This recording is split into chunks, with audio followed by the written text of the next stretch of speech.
स्वयं कह रही हूँ, ये मैं स्वयं ये मैं भी मानती हूँ, चलिए, लेकिन जवाब दे वर्तमान देते की स्थिति तो सर यही है ना जी, कि रविंद्र आपके जी, पास लीडर नहीं है। कुछ सवाल जो है नेहा जी ने प्रदेश की भारतीय जनता पार्टी की सरकार के परिप्रेक्ष्य में रखे हैं, उसका जवाब दे दीजिए और अपना फाइनल कमेंट भी इसी में इंक्लूड कर दीजिएगा। देखिए, जवाब तो जनता जिस प्रकार से लगातार दूसरी बार हमें सत्ता दी है, तमाम उपचुनाव हो, निकाय चुनाव हो, जिस प्रकार से जनता का आशीर्वाद है, जवाब तो खुद ब खुद आ जाता है अपने आप। अब बाकी की जो आप कर रहे विपक्ष हैं की उसके नाम पर भूमिका में मिलता है। रहते हुए इन्हें धार्मिक कुछ ना कुछ ध्रुवीकरण ही फार्मूला आपके तो लिए बनाना मतदान का है, आधार है भाई साहब। तो ये बनाते रहें। और दूसरी बात मैं आशीष जी आपकी बात का जवाब जरूर दूंगा। देखिए बिल्कुल सही बात है, हमारे यहाँ बिल्कुल कोई नहीं बता सकता कि प्रधानमंत्री अगला कौन होगा नरेंद्र मोदी जी के बाद, लेकिन मैं आपकी आने वाली 3 पीढ़ियों का भी बता सकता हूं, जो पैदा नहीं हुआ उसका भी बता सकता हूं कि अगर कभी सत्ता हाथ में लगी तो प्रधानमंत्री कौन होगा। ये फर्क है भारतीय जनता पार्टी और हमारे यहाँ।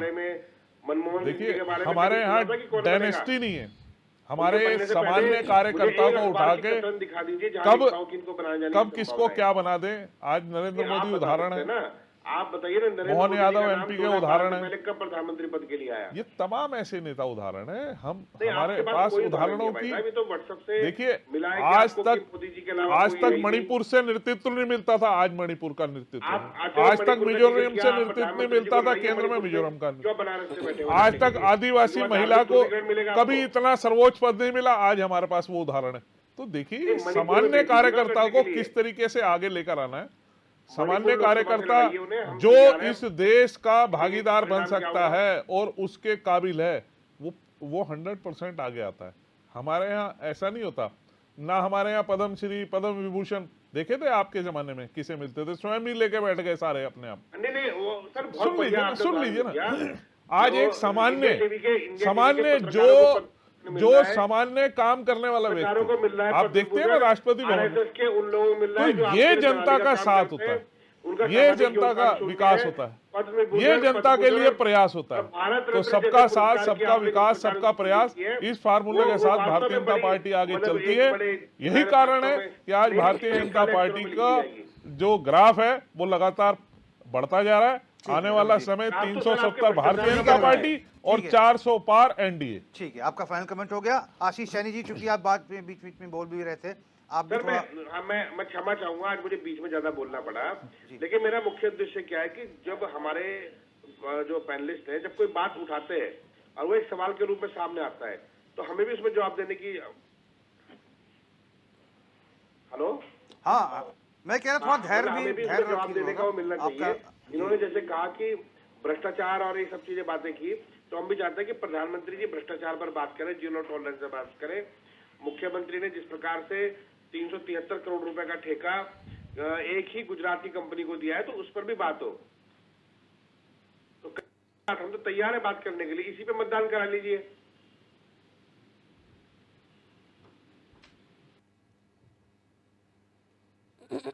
सैनी जी, जी आप पूरी बात कंप्लीट करें। हाँ, मैं कह रहा हूँ जो केदारनाथ मंदिर का जो सोना चुरा कर ले गए गुजरात से आने वाले उद्योगपति, 373 करोड़ रुपए में खनन का ठेका ले दे गए। दीजिए, शॉर्ट में जवाब आप भी दे दीजिए, बीच में आप क्या बोल रहे हैं? देखिए क्या किसने चुराया है, ये आज कर्नाटक की विधानसभा में मंदिरों पे जिस प्रकार से कांग्रेस ने जजिया टैक्स लगाया है, उत्तराखंड की जनता को पता होना चाहिए कि 10% और जवाब अगर जो है मंदिर की चढ़ावे में से वहां की कर्नाटक की कांग्रेस सरकार ने कहा है ये हमारा हिस्सा है। कि हम किसी मुद्दों पर भी बात करेंगे, देश मुद्दों से में बाहर कोई नहीं एक जाएंगे। उदाहरण किसी के और पास एक हो, सामने एक ऐसा कैंडिडेट किसी लड़ेगा, अन्य धार्मिक एक स्थल जुटता पे से क्या लड़ेगा, हो। मजबूती से आज लड़ेगा, के भाजपा को मुगलिया हराएगा। सल्तनत चलिए, का फरमान विकास शर्मा जजिया जी। टैक्स लगा दिया कर्नाटक के रविंद्र जी, हिंदू आशीष जी, मंदिरों में। समय आपका समाप्त हो गया। विकास शर्मा जी, वीरेंद्र शर्मा जी, माफ कीजिएगा, बार बार मैं नाम भूल जा रहा हूँ। वीरेंद्र शर्मा जी, आपका फाइनल कमेंट। देखिए रोहित जी, मेरा परसेप्शन ये है, देखिए मुद्दे से थोड़ा हम भटक गए हैं। नहीं, वो हर बार होता है, मुद्दा कोई और रहता है, लेकिन आज वो का भटकते मुद्दा भटकते था मेनली टिहरी लोकसभा सीट पे। तो टिहरी की लोकसभा सीट के लिए जो कांग्रेस के पास ठीक मजबूत अभी तक प्रत्याशी नहीं मिल रहा है, उसका कारण ये है कि सभी राजनेता ये जानते हैं। हाँ, नवीन जोशी जी अगर दावेदारी कर रहे हैं तो नवीन जोशी जी को टिकट दे देना चाहिए पार्टी को। प्रीतम सिंह जी मुझे नहीं लगता कि चुनाव के इच्छुक होंगे, वो जानते हैं, वो मजे हुए व्यक्ति है और समझदार व्यक्ति है। उन्हें पता है कि इस वक्त मोदी लहर में जीतना बहुत मुश्किल काम है, और इसलिए नवीन जोशी जी अगर मांग रहे हैं तो पार्टी का उन्हें समर्थन करना चाहिए पार्टी को, और पार्टी का पूरा भरपूर समर्थन मिलेगा। और बाकी टिहरी की लोकसभा सीट भी राज परिवार से बाहर आनी चाहिए। हाँ, ये देखिए, ये तो मैं डिसाइड नहीं कर सकता सैनी जी, ये तो बीजेपी डिसाइड करेगी। के अनुसार कह रहा हूं। नहीं, वो बीजेपी डिसाइड करेगी। मैं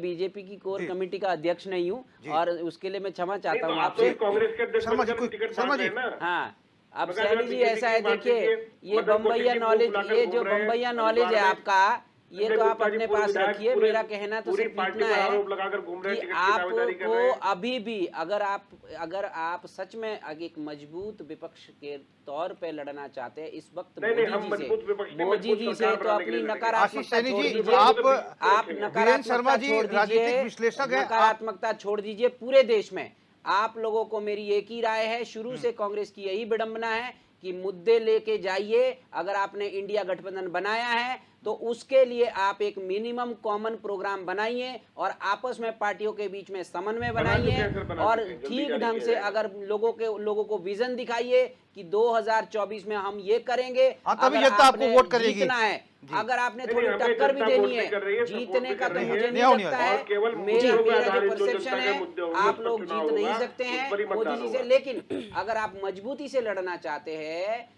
तो माय डियर, मेरा तो एक ही वो है आप लोगों से, एक ही कांग्रेस पार्टी को सुझाव है सर, कि जल्दी कांग्रेस पार्टी नकारात्मकता छोड़े और देश को एक नया विजन दिखाने की कोशिश करे और मजबूत लीडरशिप के साथ ठीक है। मोदी जी के खिलाफ ठीक लड़े। है, ठीक है। नेहा उनियाल जी, आपका फाइनल कमेंट। जी, देखिए जैसा कि अभी पहले की इस डिबेट में ये चीज़ें सामने आ ही गई हैं, जनता भी देख ही रही होगी कि विपक्ष की स्थिति इस समय पर क्या है राष्ट्रीय स्तर पे।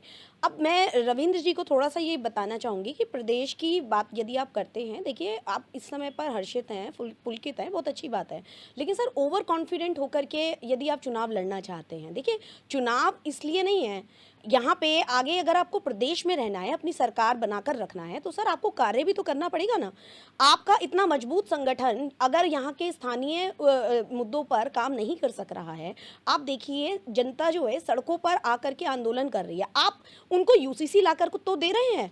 आप यूसीसी तो लेकर आए, धामी जी आज बड़े अपने भाषण में ये बात कहते हैं कि हम यूसीसी लाए, हमारा ये पहला राज्य बना, समान नागरिकता आपने दी। सर आपसे किसने मांगी थी यूसीसी? यहाँ की जो जनता, आम जनता आपसे मांग रही है, आप पहले उन्हें वे तो दे। आपकी तो ये बिल्कुल वैसी ही बात है कि आप उनके लिए दाल भात की व्यवस्था कर नहीं पा रहे और आप उनको कह रहे हैं कि आप पिज्जा खाइए। तो देखिए आपको ये समझना पड़ेगा, आपको भी, आपकी डबल इंजन की सरकार, आप डबल इंजन की सरकार कह करके आप कार्यकाल में तो आ गए, पर सर आपका जो डबल इंजन है, माफ कीजिएगा, कि आपका एक इंजन तो दूसरे इंजन को स्टार्ट करने में ही जा रहा है। ठीक है, उसकी- बहुत बहुत उसकी धन्यवाद। तीव्रता बहुत तो बहुत कहीं धन्यवाद तमाम मेहमानों का चर्चा में शामिल होने के लिए। रविंद्र कुमार जी, आशीष सैनी जी, वीरेंद्र शर्मा जी, नेहा उनियाल जी, आप सबका बहुत बहुत धन्यवाद और क्षमा भी चाहूँगा अगर किसी को मैंने समय डिबेट में कम दिया है तो। फिलहाल अब देखना होगा, बड़े नेताओं के अगर बयान कांग्रेस में इस प्रकार के आ रहे हैं तो इसके बहुत ही आने वाले समय में क्या कुछ दूरगामी परिणाम हो सकते हैं। हालांकि बड़े नेता अगर मना करते हैं तो निश्चित तौर पर इस बयान का संज्ञान भी हाईकमान ने लिया होगा। इधर बीजेपी की अगर बात करें तो बीजेपी परत दर परत, पैदल पैदल हर एक कदम पर भारतीय जनता पार्टी जो है चुनाव के लिए आगे बढ़ते हुए दिखाई दे रही है।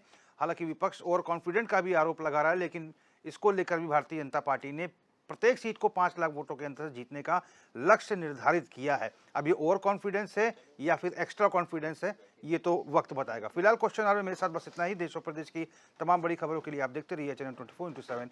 नमस्कार।